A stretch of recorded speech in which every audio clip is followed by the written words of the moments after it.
Nuclear radiation was perhaps once seen as a very scary thing. Now, medical professionals and researchers are using radioactive atoms to visualize and treat cancer.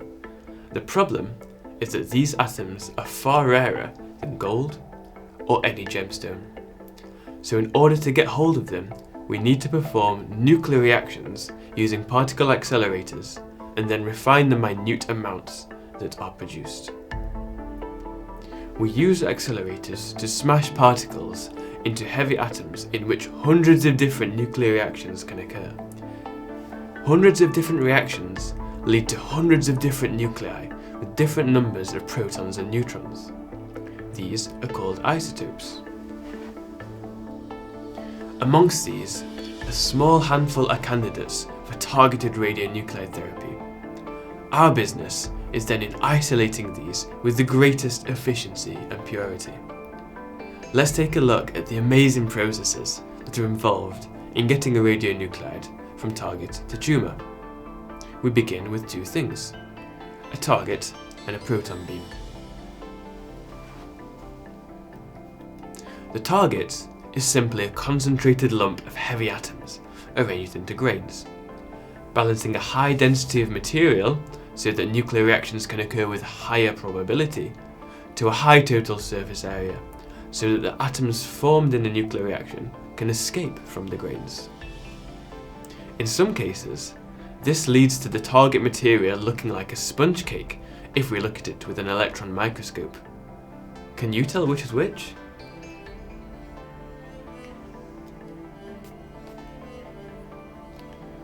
A few hundred meters away from the target, a beam of protons is being spun round by magnetic fields. It is being kicked along faster and faster by synchronized electric fields, like a kid being spun on a park roundabout by an overzealous friend. Unlike a park roundabout, where a kid may fall at a speed of about 5 meters per second, in the proton synchrotron booster at CERN, for example, the protons are accelerated to 276 million meters per second. That's 92% the speed of light, which is extremely fast.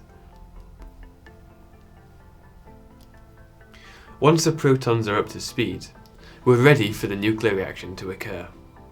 In a flash, 33,000 billion protons let fly on the target in only 2.4 microseconds. That's 1,000 times quicker than the snap of your fingers. The energy of the proton is more than sufficient to break apart the nucleus if it can get close enough.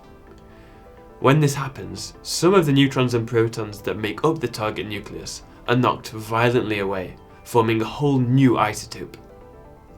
The probability of a certain isotope being made in this event is called the reaction cross-section, and for certain medical radionuclides, this can be high enough that many doses worth are made in the target over a few days. Once we have made a sufficient amount of our radionuclide in the target, we can connect it to our extraction and purification setup. This is essentially an oven, a tube, a laser, and a magnet.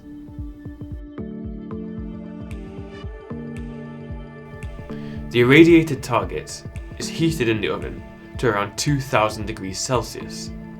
This way the isotopes diffuse through the grains, then escape through the target pores, like water evaporating from the open stomata of a leaf. The heating greatly speeds up this process, but we must be careful that the heating does not cause sintering, which would clog up the pores, trapping our precious radionuclides inside the target. But once the isotopes escape, they move towards the ion source. The ion source is just a boring old empty tube. Other than the fact that it is heated to above 2000 degrees Celsius, which is 1,000 degrees hotter than lava, such that the tantalum metal surface is a glowing plasma, and then 10,000 times a second, a couple of high-intensity laser beams are flashed in there. The ion source is a rough environment, and necessarily so. For an electron needs to be stripped from the atoms that they've got in there, but preferably only for the medical radionuclide that we care about. So how can we do that? We exploit the phenomenon of resonance. For example, we can see that a gifted singer can break part of a wine glass by tuning their voice to a very specific frequency, the resonant frequency. But just as a specific vocal frequency is required to break glass of a specific shape, we can shine lasers of a specific frequency into the ion source to excite electrons specific to an element up to the point that they're torn from the atom. So in this tube, atoms of the element of our medical radioisotope turn into ions, which is then accelerated by a negatively charged plate with a hole in it. These accelerated ions make their way through the beamline, whereas the atoms that were not ionized simply fall out the end of the tube.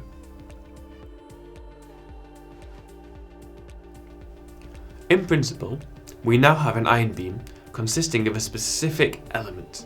However, we're interested in a specific isotope. All isotopes of a given element that were made and released will be present in the ion beam. So to get from ions of one element to ions of one isotope, we need to filter our beam by their distinguishing property, their mass.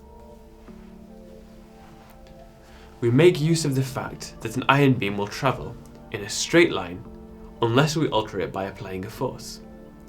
This can be done with a magnetic or electric field. When we apply a magnetic field, we bend the beam.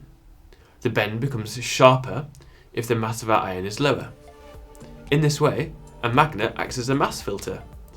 We can apply a magnetic field that it is just so that the mass of our medical isotope makes it through the rest of the beamline. So, after a violent journey through target, tube and magnet, we have succeeded in isolating our medical radionuclide from the target.